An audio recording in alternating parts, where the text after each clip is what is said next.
lot of people think it's every 4 years because people only pay attention to the presidential election because they think the executive branch is the only branch and the most important branch, but it's actually not. There are 3 branches, and the legislative branch, there are elections every 2 years. You can vote every 2 years, which is just as important as the presidential election because they're the ones who are voting on the laws every single day. There are also local elections that happen even more often than every 2 years. I didn't know this until I registered to vote, and I got a notification. I signed up for text notifications every time there's an election in my area, and I was like, oh, look at that, there's a school levy that's going to be voted on soon, and I wanted to vote on that because like it affected the high school that I went to. So yeah, I didn't even know they were even that often. There's also primaries for your political party if you're interested in that as well.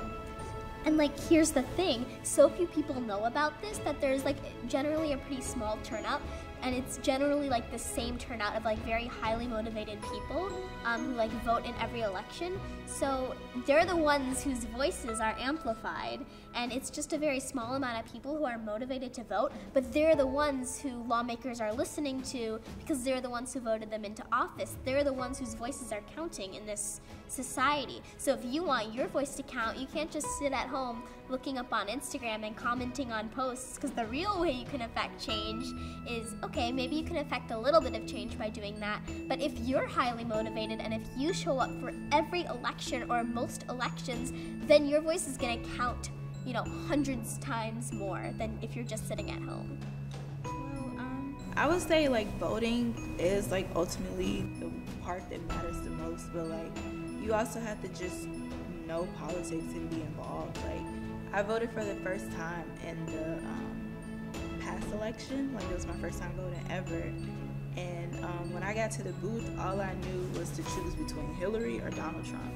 I didn't know any of the other candidates. Like I couldn't tell you what their slate was, like what they were even really running for, what they represented, like what was their history. So it just got to a point where it was like, okay, like I just have to choose something. So I'm just clicking random people.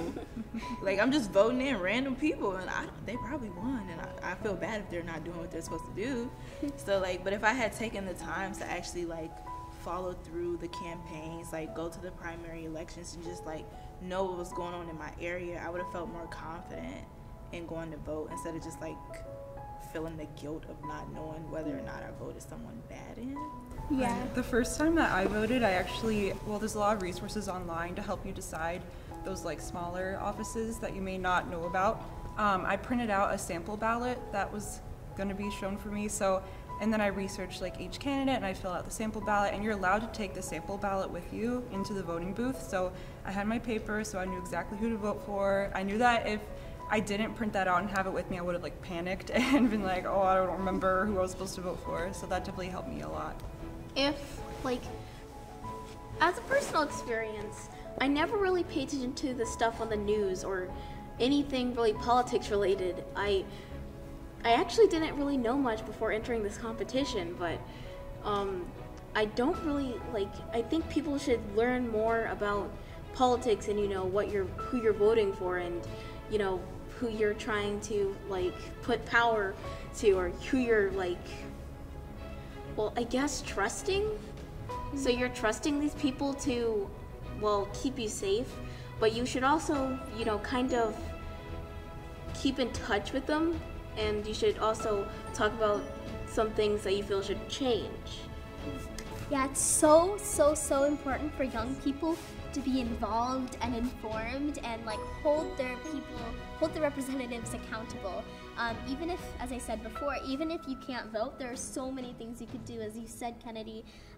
Like contact them. You have that right. You have the right to contact them. They're not mythical creatures up in Mount Olympus. You know, you can call them, email them, text them. There are a lot of great resources online, and you definitely should, because your voice matters and you should use it.